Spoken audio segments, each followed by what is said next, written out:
Yo, what is up? We are back with a weekly gaming news show. Today is not Sunday, it's Monday. It's episode 131. I'm here as always with my main man Trenell.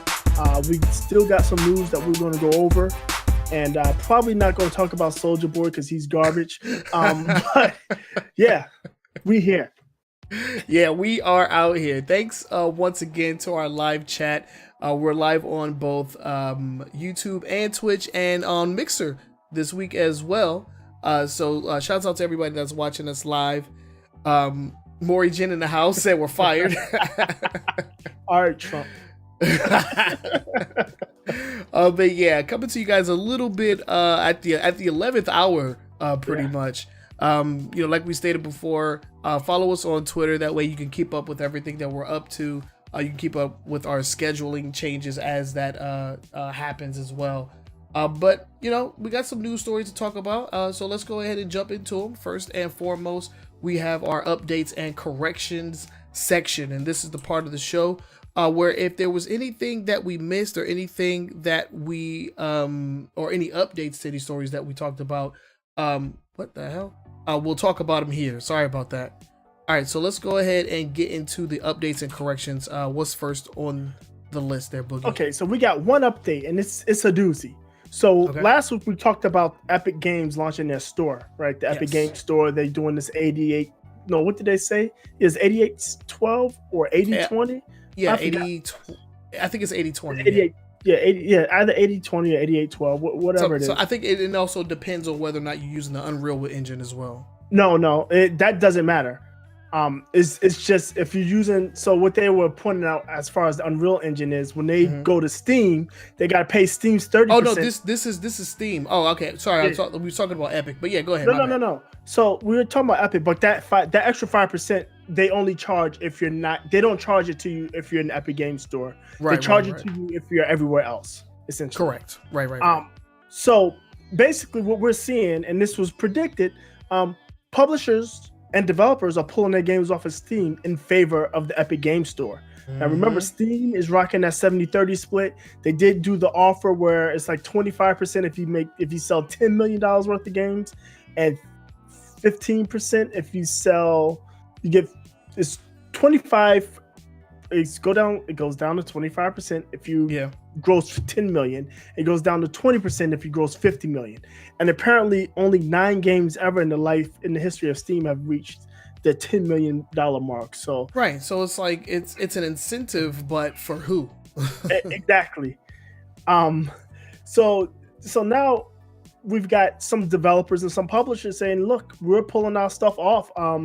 Most notably, it's who is it? Genesis Alpha? No, it's Satisfactory by Coffee Stain. It's Coffee Stain Studios. Okay. They not only did they pull a game, they said they're not going to release it anywhere else. It's just going to be exclusive to the Epic Games Store.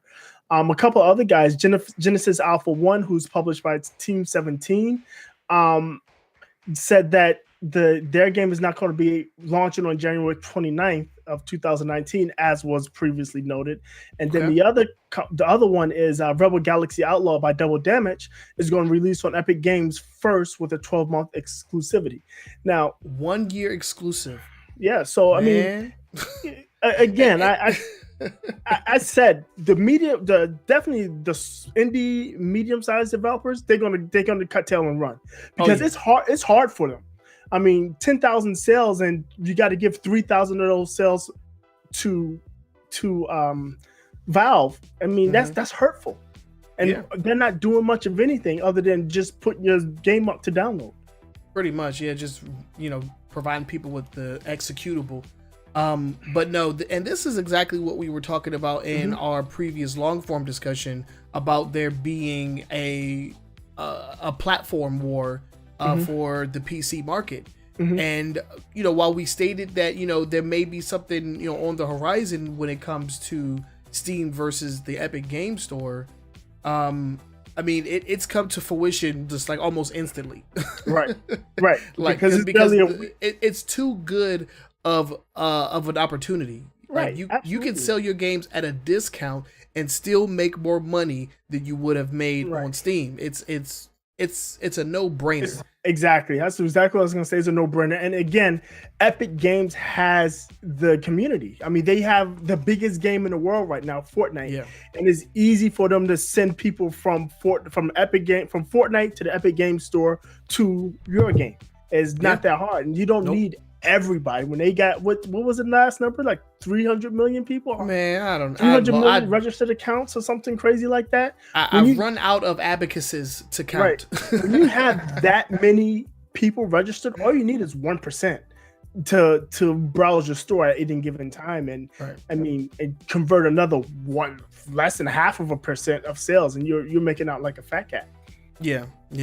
So like we predicted, but not as quickly as I didn't predict it would happen this fast, but but this is exactly what we predicted. I will leave a link if you guys are watching on YouTube. You can hear our full discussion in our previous episode. It was our long form discussion, and you can hear our thoughts on it.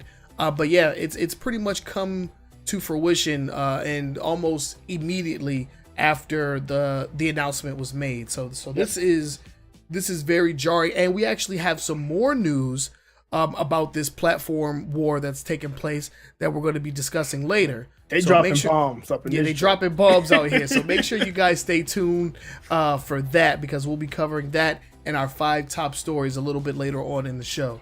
But yeah, that was our updates and corrections section.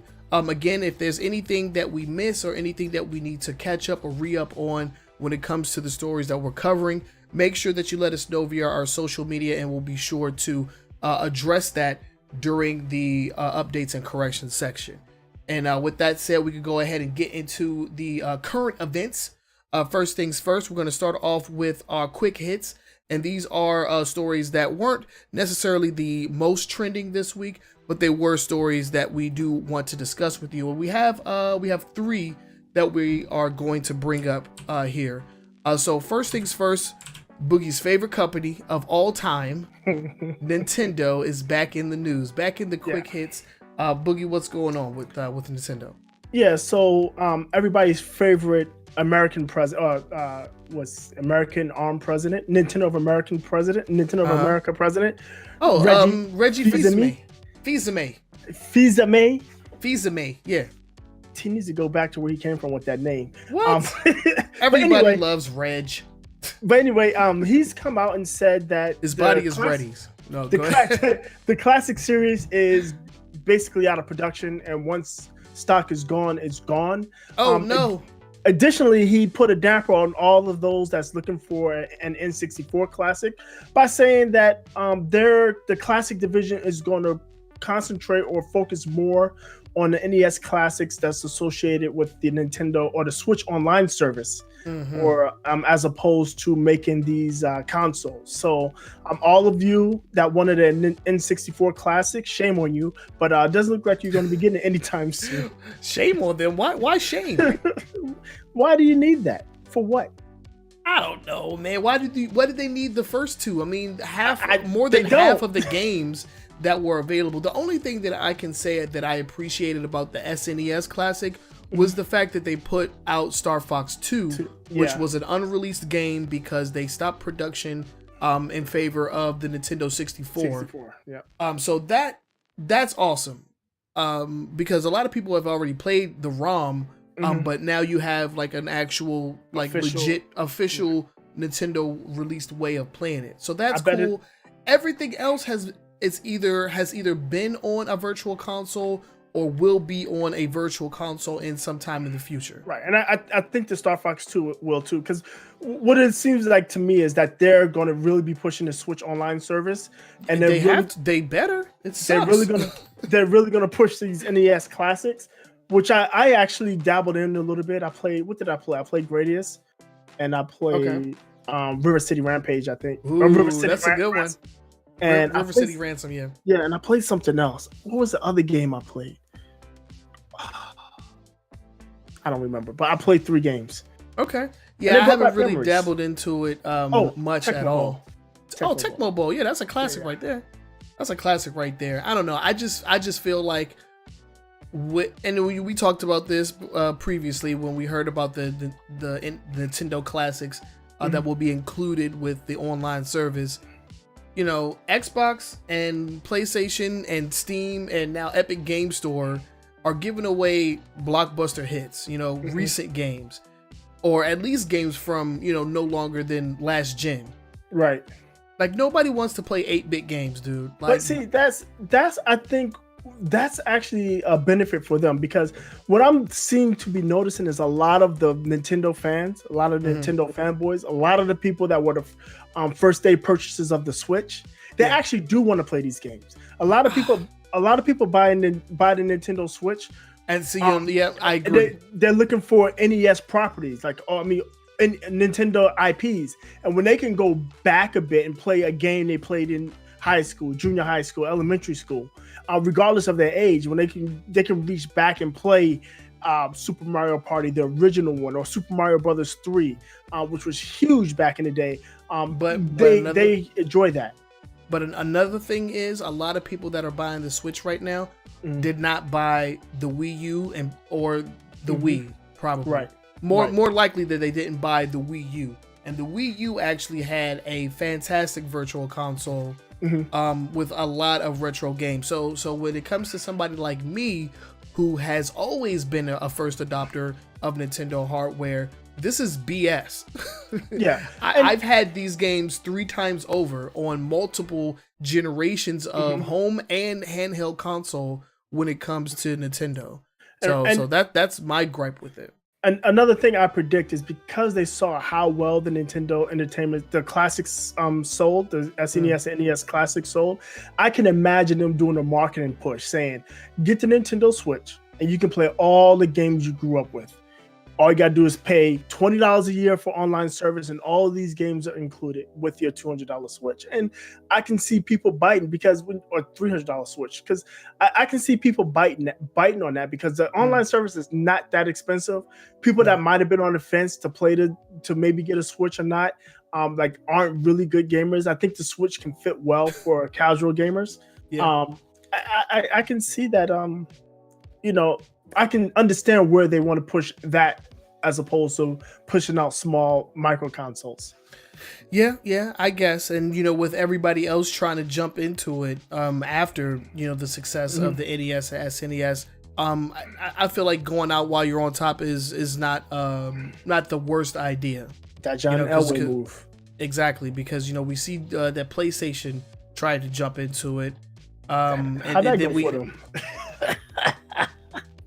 Man, how has anything been going for Sony outside of their freaking exclusives? Like, if Sony didn't have exclusive titles, this will probably be the most embarrassing console cycle ever. But they killed it with the exclusives like that. Yeah. They killed it with that. But moving on from Nintendo, we have a couple more quick hits for you.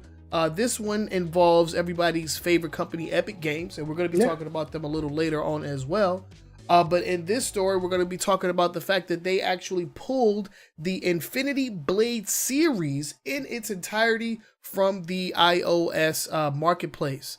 And I guess it was iOS exclusive. Yeah, I think it was iOS exclusive. So, if it was on Android, it ain't on there no more because they have pulled the series, which contained 3 games, Infinity Blades 1, 2, and 3, are no longer available. You can no longer purchase any kinds of microtransactions. The microtransaction store has been shut down. They shut down the marketplace, and you cannot purchase or download the game in any way, shape, or form. If you have it on, if you currently have it on your mobile device, you'll be getting support for at least the next month. Yep. And after that, we don't know. I'm assuming it's just going to shut down. And it just seems like they're like, there's too many resources for not enough bang. They're going to be working with J.J. Abrams. We talked about this a little while back. A while ago. The Bad Robots game company. They're working on an RPG game called Spy Jinx. And they're going to move that mobile team to that game that they're working on. I guess it's just time to move on. Yeah, time to set old Yeller in the back and just put her down. What's funny is, to celebrate, they released the Infinity Blade for Fortnite, and it broke the game. It broke the game so much that they had to take it out. What do you mean Infinity Blade? What do you mean they released It's a Infinity weapon. Blade? Okay. They released a weapon, the Infinity Blade, for Fortnite players, and Mhm. apparently, like, you got like one hit kills and a super extra strong shield, and Mhm. people were just destroying everything with it, and they had to take it out because Oh it God. made the game so unbalanced. But they tried, and that was a failure too. So Infinity Blade seemed to be a failure all around. Oh yeah, on multiple levels, just failing all left and right. Yeah. Me personally, I've never even heard of this game. Most likely because it's an iOS exclusive, so I never got a chance to play it. Have you ever heard of this game at all? I do. I remember when they announced it. I think it was the iPhone 5S or maybe the 6. It was on stage. This game's been around for a little while. Yeah, it was on stage because it was a good looking game, and they were like a first full game experience on a mobile device. Blah blah blah blah. Right. I remember that announcement, but I didn't realize that they had 3 full games as opposed to just one. Right. But yeah, it's not something I was interested in trying out. I ever tried out. But yeah, it did get a bit of publicity when it was first being released. Mm-hmm. Okay. Well, yeah, exactly, Maury Jin. Infinitely ain't so infinite because it's going away in about a month. So anybody that's out there that's still playing, play on until you can't play no more because it's going away. And this is a topic that we're actually going to bring up later in the show. So if you want to hear more about our thoughts on this kind of thing happening where games just go away, make sure that you stick around and for our long form discussion, because that's a topic that we're going to bring up.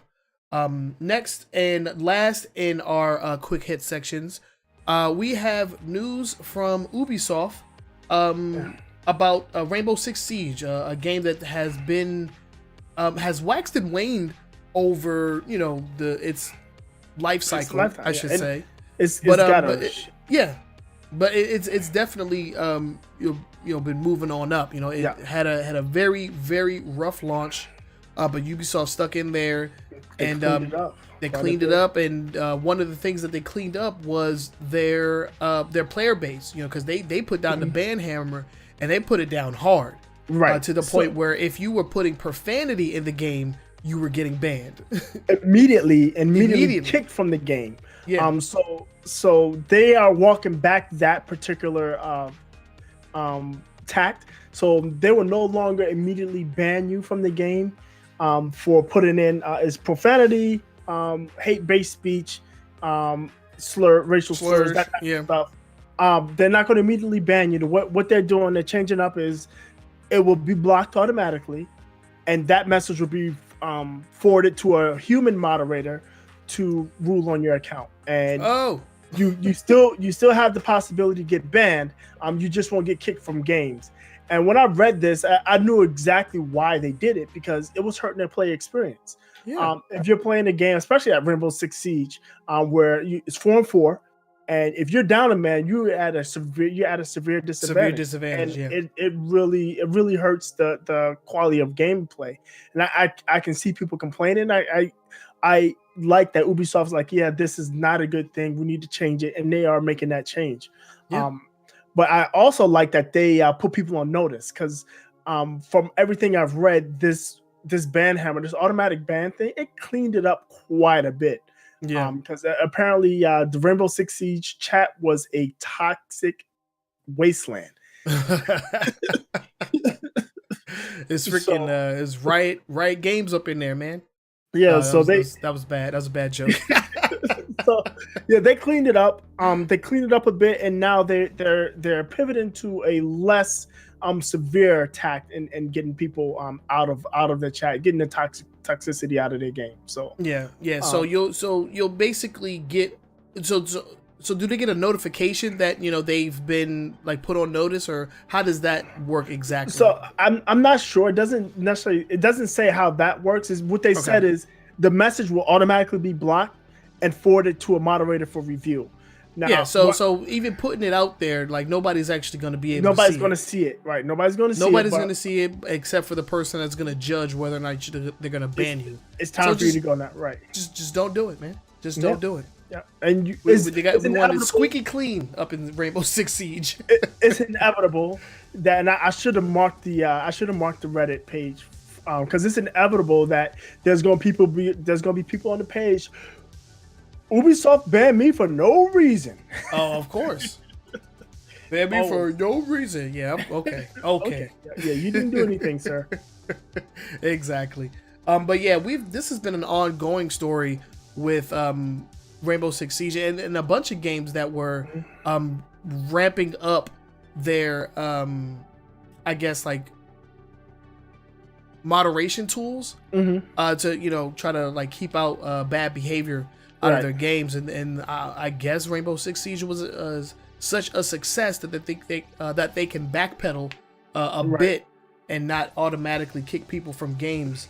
But I think a couple of things going on. I think a couple of things went on with that tool. One, it helped them identify a lot of the stuff that people were saying and easily track it. But also, I'm pretty sure that they were catching up. People were getting caught that didn't necessarily do anything bad. It's just the computer, the AI, the algorithm that they were using doesn't understand context. And it just looks for words. So some people were getting caught up that didn't deserve to be. And again, it's definitely a quality of life issue as far as gameplay, because getting somebody immediately removed from a game while you're playing, that sucks, man. You got that 4-2 lead, you got that 4-2 advantage, and you're pushing in, and one dude just disappears, and you're fucked.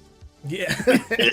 Yo, and speaking of that, there was I don't know why I keep bringing up this game, but Max Payne 3 had this stupid thing, right?